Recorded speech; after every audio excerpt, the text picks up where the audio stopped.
এরপরে আলেক্স হোসাইন আপনি লিখেছেন, অমুসলিম বন্ধুর বাসায় মুরগির মাংস খাওয়া যাবে কিনা। অমুসলিম বন্ধু যদি তার বাসায় মুরগির গোশত রান্না করেন, তাহলে সেক্ষেত্রে সেই গোশত যদি কোনো মুসলিমের জবাই করা মুরগির গোশত হয়, অর্থাৎ জবাই যদি হালাল পদ্ধতিতে হয়, তাহলে তারা রান্না করেছেন, সেজন্য সেটা হারাম হয়ে যাবে না, যদি না তারা কোনো সেখানে নাপাক কোনো কিছু না মেশায়। যদি নাপাক কোনো কিছু মেশাবার আশঙ্কা থাকে, তাহলে সেক্ষেত্রে সেটা খাওয়া না জায়েজ হবে। তো সাধারণত মুরগি বা গরু বা যে কোনো পশু, এটা যদি কোনো মুসলিম জবাই করে, তাহলে সেক্ষেত্রে রান্না কে করছে সেটা ম্যাটার নয়, জবাইটা হালাল হয়েছে কিনা সেটা হলো মূল বিষয়।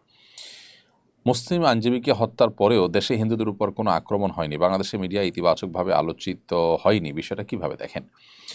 বিষয়টা আমাদের জন্য খুবই গুরুত্বপূর্ণ এবং এটি আমাদেরকে অনেক কিছুর ইঙ্গিত এবং ইন্ডিকেট করে। তোমাদের থেকে একটি বিষয় হলো যে এদেশের মানুষ প্রচণ্ড রকমের সাম্প্রদায়িক সম্প্রীতিতে বিশ্বাস করে।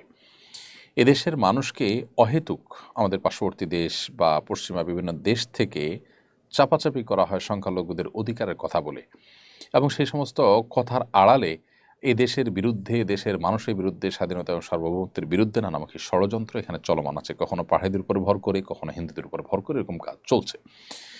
এত বড় একটি ঘটনা হওয়ার পরও বাংলাদেশের সর্বস্তরের মুসলমানরা যে শান্ত ছিলেন, সহনশীল ছিলেন, সংযমী ছিলেন, তারা যে পরম ধৈর্যের পরিচয় দিয়েছেন, এখান থেকে বোঝা যায় যে দেশের মুসলমানরা কতটা শান্তিকামী, শান্তিপ্রিয় এবং কতটা তারা অন্য ধর্মাবলম্বীদের ব্যাপারে এবং স্পর্শকাতর ইস্যুগুলোতে সহনশীল। অতএব এই কারণে তাদেরকে পৃথিবীর অন্য দেশের মানুষের অ্যাপ্রিসিয়েট করা উচিত ছিল। অথচ আমাদের পার্শ্ববর্তী দেশের বিভিন্ন মিডিয়াতে বা পশ্চিমা দুনিয়ার অনেক মিডিয়াতেও অনেক নেতিবাচকভাবে সংবাদকে প্রচার করা হয়েছে। ভারতীয় বিভিন্ন সাংবাদিকরা সেখানে থেকে তারা এই কাজটি করেছেন। খুবই দুর্ভাগ্যজনক এবং খুবই অনাকাঙ্ক্ষিত একটি ঘটনা এটি।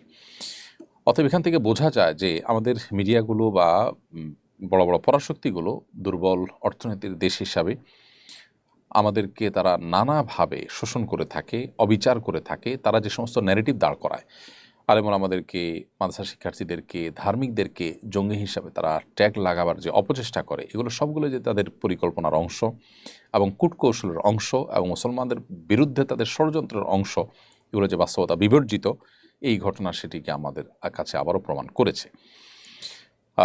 বাংলাদেশি মিডিয়াতেও পর্যন্ত বিষয়টা সঠিক চর্চা সব মিডিয়াতে সমান্তরালভাবে হয়নি। এটা আরও দুর্ভাগ্যজনক বিষয়। বাংলাদেশের কোনো কোনো মিডিয়াতে আমরা দেখেছি বিষয়টাকে এমনভাবে প্রচার করা হয়েছে যেন এই ভদ্রলোক তাকে আপনার মুসলিমরাই হত্যা করেছে, এমন একটা ভাব যে হিন্দু মনে করে হত্যা করেছে, অথচ হত্যাকারীদের সবাই অমুসলিম এবং তাদের নামধাম ইতিমধ্যে তদন্তের মাধ্যমে উঠে এসেছে বিভিন্ন পত্রপত্রিকায়। তো এই মিডিয়াগুলো আমাদেরকে যে অনেক অখাদ্য কুখাদ্য খাওয়ায়, কালোকে সাদা, সাদাকে কালো তারা করে দেখায়, এই ঘটনা সেটাকে আবারও প্রমাণ করেছে। এদেশে মানুষ সহনশীল, এদেশের সর্বস্তরের মানুষ ধৈর্যশীল এবং মুসলমানরা প্রচণ্ড রকমের সাম্প্রদায়িক সম্প্রীতিতে বিশ্বাসী। পশ্চিমারা যারা আমাদেরকে সাম্প্রদায়িক সম্প্রীতির সবক দিতে আসে, আমাদের পার্শ্ববর্তী দেশের মানুষজন যারা আমাদেরকে সংখ্যালঘুদের অধিকারের কথা বলতে আসে, তাদের নিজেদের দেশে সংখ্যালঘু মুসলমানদের অবস্থা কত করুণ, সেটা এই পৃথিবীর যে কোনো সচেতন মানুষই কিন্তু জানে।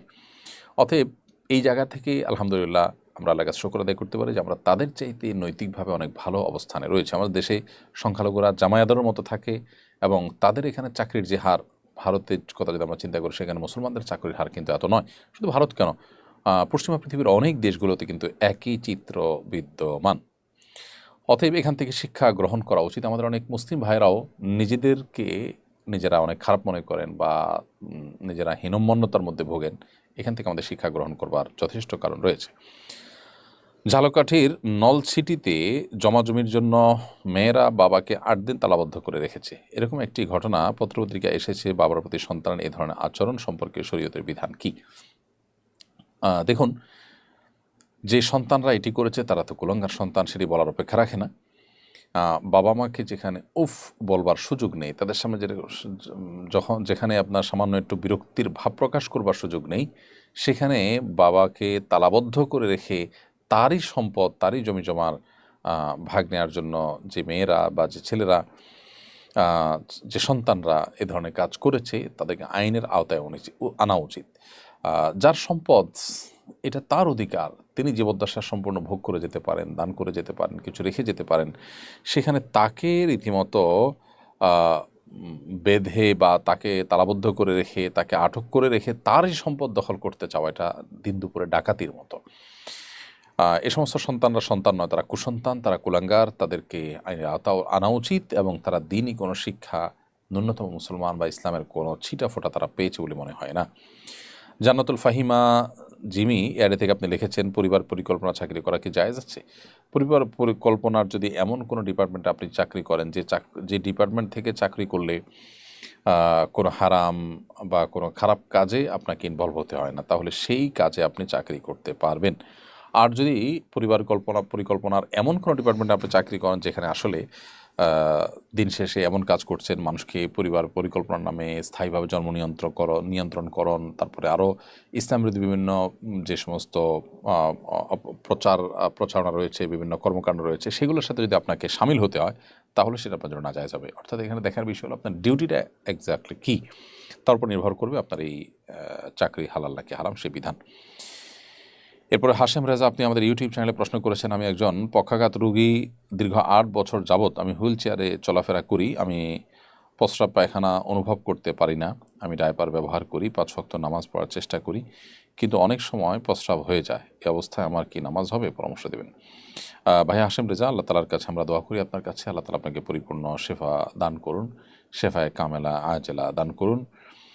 এবং এইরকম পরিস্থিতিতে আপনি যেহেতু প্রতি ওয়াক্তের জন্য 5টা ডায়পার চেঞ্জ করা আপনার দ্বারা সম্ভব নয় এবং কখন পেশাব পায়খানা হয়েছে আপনি নিজেও জানেন না, অতএব যতক্ষণ আপনি এটা পড়া অবস্থাতে থাকবেন, প্রত্যেক ওয়াক্ত নামাজের জন্য আপনি ওযু করে নিয়ে নামাজ পড়বেন।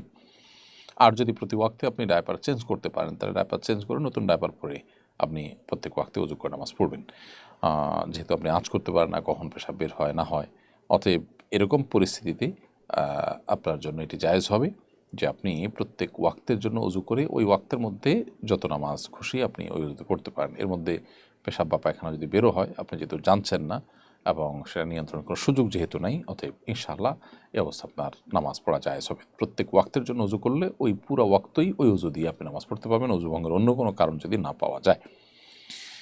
একজন মানুষের স্বাভাবিক ওযু বা গোসল করতে কত সময় নেওয়া উচিত?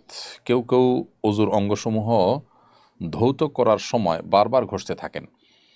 এমন করতে করতে অনেক সময় 10 মিনিট ধরে ওযু করেন।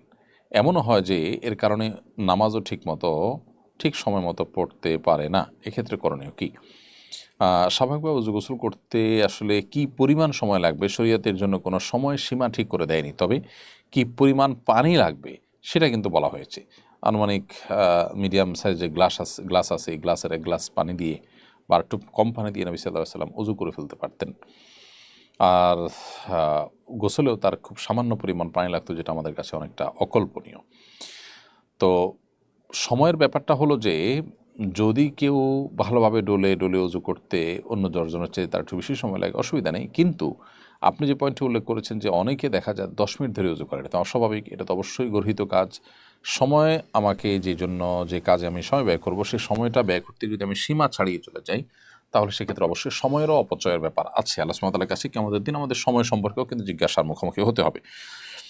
তো সেজন্য একজন মুসলমান ওযু করতে গিয়ে অস্বাভাবিক পর্যায়ে সময় নষ্ট করবেন না। অনেকের সূচিবায়ুর রোগ আছে। এই সূচিবায়ুর রোগ যাদের আছে তাদের ওয়াসওয়াসার রুকিয়া নামে যে রুকিয়া আছে, অনলাইনে সার্চ করে সেরকম কোনো রুকিয়ার শরণাপন্ন হয়ে সেরকম রুকিয়ার মাধ্যমে তার ট্রিটমেন্ট করা উচিত, অথবা তার এই সূচিবায়ুর রোগ দূর করার জন্য মানসিক কোনো ডাক্তার, কোনো কাউন্সিলরের শরণাপন্ন হওয়া উচিত।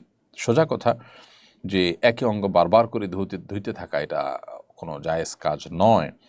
3 বার ধোয়া সুন্নাত, 3 বার ধোবেন, ভালো করে ডলবেন। এরপরও আপনার কোনো অঙ্গ শুকনো আছে কিনা এ ব্যাপারে যদি আপনার ভিতরে খুঁতখুঁতে বা আপনার সূচিবায়ুর কোনো ভাব আসে, আপনি সেটাকে ইগনোর করবেন, সেটাই আপনার জন্য শরিয়া কর্তৃক নির্দেশিত। জাস্ট ইগনোর করতে হবে যে 3 বার আমি ধুয়েছি, নবী সাল্লাল্লাহু আলাইহি ওয়াসাল্লাম 3 বার ধোয়ার নির্দেশনা করেছেন, সেটা আমি করেছি, ডলেছি, অতএব আমার দায়িত্ব শেষ। এরপরে আর শুকনো থাকলো না, সেটা আমার অরিড হওয়ার দরকার নেই। নিজেকে এভাবে বোঝাতে হবে, সান্ত্বনা দিতে হবে এবং নিবৃত রাখতে হবে এই বারবার অপ্রয়োজনে ধোয়াধুয়ির ব্যাপার থেকে।